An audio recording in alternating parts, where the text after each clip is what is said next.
Tom sat back down, contemplating what exactly had gone wrong. If he couldn't trust his compass, maintaining a direction would be incredibly difficult, especially in a forest. He elected to run a little experiment to test his compass. He cleared some ground, set down the offending item, and marched north in the dirt, with a 0, set a timer for 1 hour on his wristwatch, and made ready to entertain himself. He spent the day checking on the compass and his immediate surroundings. He found some berries and tried one to see if they were poisonous. So far, nothing bad had happened, and it had tasted fine if a little sour, so he guessed not. First, alien fantasy food. The compass readings were, however, troubling. The needle had been moving seemingly randomly throughout the day. The deflection had maxed out at 41 degrees, but there was no telling if even that deflection could be counted on. At this rate, it would be completely useless. As he sat pondering this development and the predicament it caused, he heard a branch snap to his left.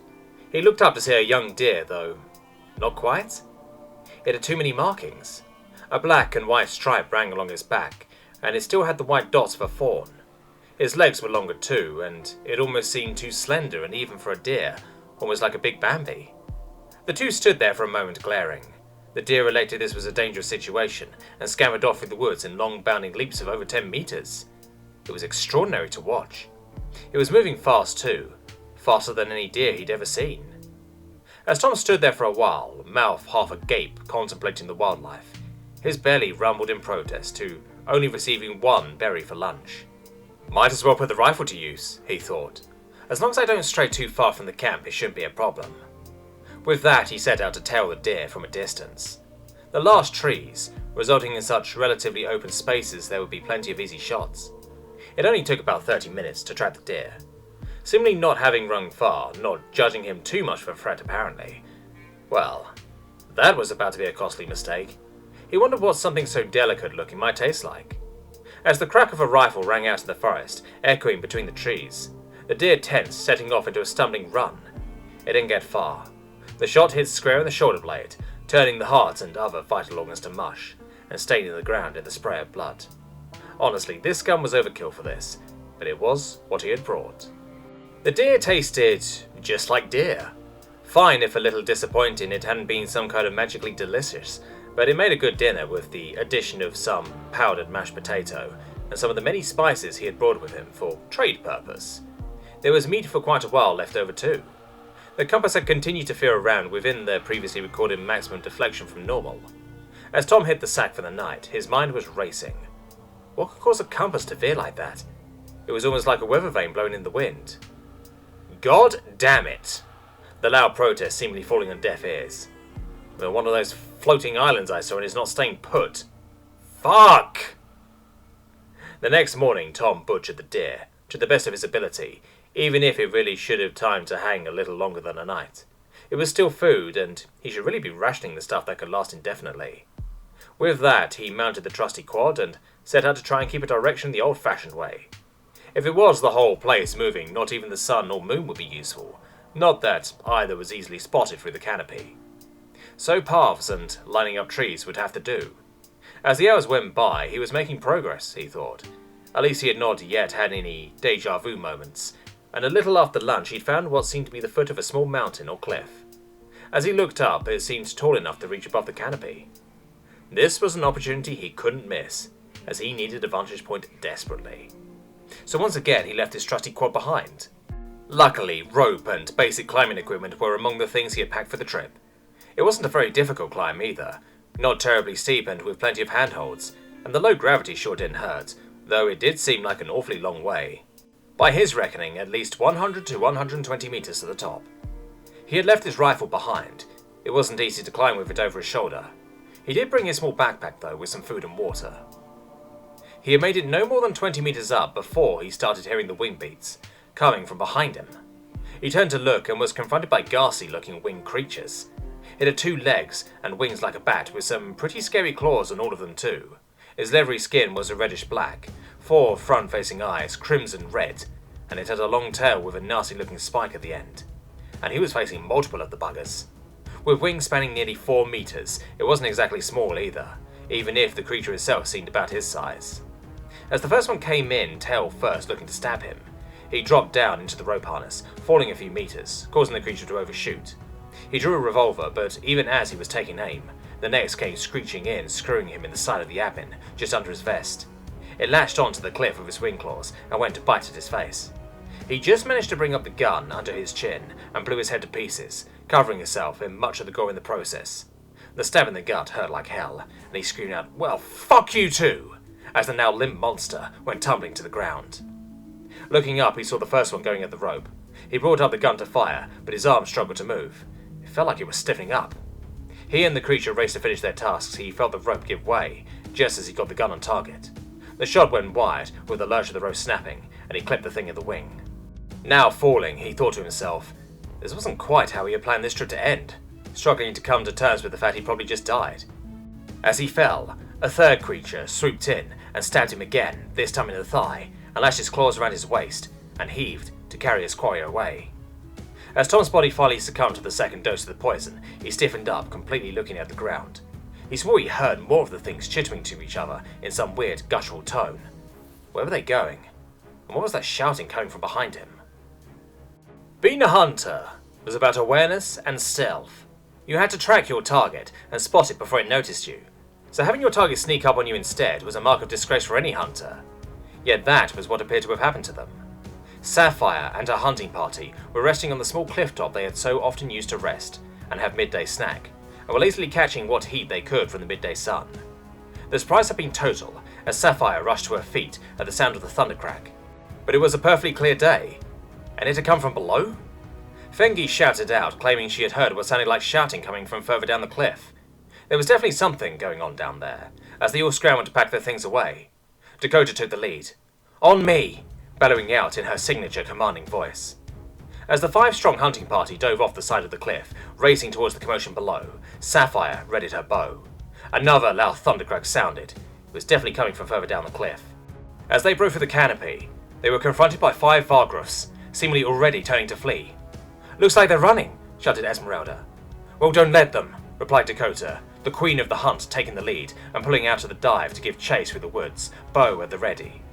Looking back at the cliff where the noise had come from, Sapphire saw what looked like a rope dangling from the cliff face, and one Valgroove already on the ground with another following close behind it, tumbling to its inevitable doom. "They grabbed someone, I think. There were 2 dead beasts in the cut rope back there," she shouted out to the others. "Well, then we better catch them. If nothing else, I want to know who has been wandering around in our backyard," replied Dakota. "What kind of maniac goes climbing this far into the woods?" Jackalope piped up. "And how did he get here?" Esmeralda added. As the hunters gave chase, their initial dive did buy them some ground. Those bastards were quick, though at least in a straight line, but their lead Valgroff did seem to be carrying something, though Sapphire couldn't tell what it was exactly. Most likely the unlucky climber, and probable moron, though he had killed 2 already? "Lee guy's got the cargo." "Try not to kill it, I have questions," Dakota shouted in response. At least the weight was slowing it down a bit, Sapphire thought. As the Huntress gave chase, firing at the trailing Valgroffs, who were trying to protect the one carrying their precious cargo. Whatever it was, the bastards wanted it badly, enough to risk their own skin too. Tom could hear the now seemingly more agitated squawking of the creatures. As they were clearly being chased by something, the sounds coming from behind them were muffled by the air, so he couldn't make out much other than there was something back there. That is when they had started taking fire. Okay, it was only arrow fire, but that could mean only one thing. There were civilized people giving chase. This could be very good or very bad, but going by his current situation, anyone trying to kill the monster bad things were good guys in his book. The monster ducked and dived through trees, desperately trying to make distance while avoiding getting shot. It was doing well so far. If not for the paralysis, gut wound, and incoming arrows, Tom would have thought the ride thrilling, with all his speed and acrobatics. As he was starting to get concerned about what would happen if one of the arrows hit his mark, the ground seemed an awfully long distance away.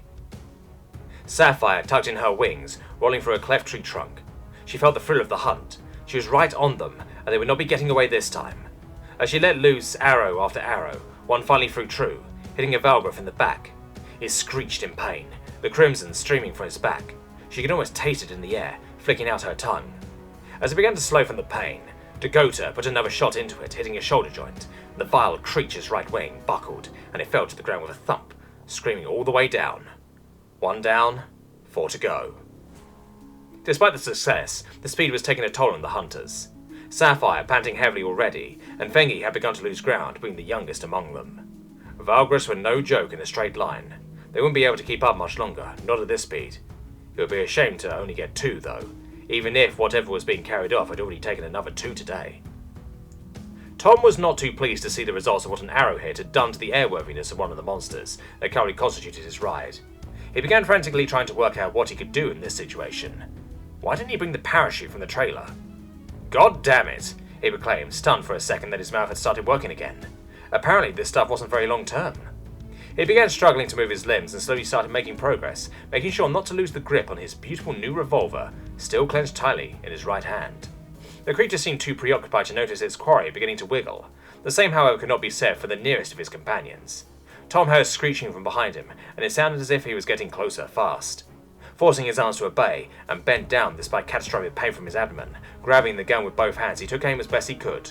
Looking back, he saw the tail spoke of yet another creature coming straight at his face.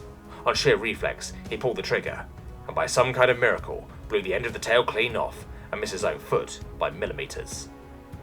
Now, though, his right seemed to have noticed his cargo was awake, tightening his grip on his stomach and shaking him violently. He couldn't just shoot it. That would doom him to a slow death by falling, and he was being flared around far too much to do any precision shooting, even at this range, so he drew his knife with his offhand and tried his damnedest to land a stab on the body of this thing. It was an awkward situation. It was like trying to hit somebody on your back. Tom squirmed in the creature's claws, trying to land a hit. He nicked the thing a few times, but nothing that managed to do more than scratch his hide.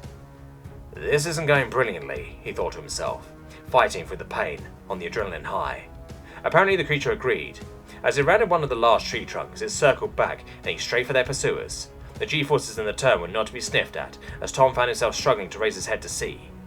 As it came around, Tom looked up, just getting a glimpse of something white and blue streaking towards him, as the creature threw him at his pursuer. Shit, was all he managed to think before impact. Sapphire had flinched at the sound, as a flash of fire burst out from under the lead Valgriff. The blast had taken the tail of one of the following beasts with it. What was a magic user doing on the ground, in the middle of their hunting grounds? They needed to get it alive, she thought. It might be a spy or some other nefarious being. What the hell was that? Exclaimed Jackalope. Magic, I think, Esmeralda added helpfully. Tell you what, if you're the one to catch it, I'll let you ask first.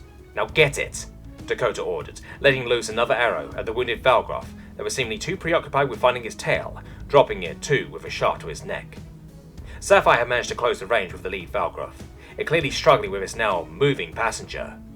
Turning to flank it around the Grand Oak, as she rounded the huge Grand Oak, what greeted her wasn't the clean shot you'd been hoping for.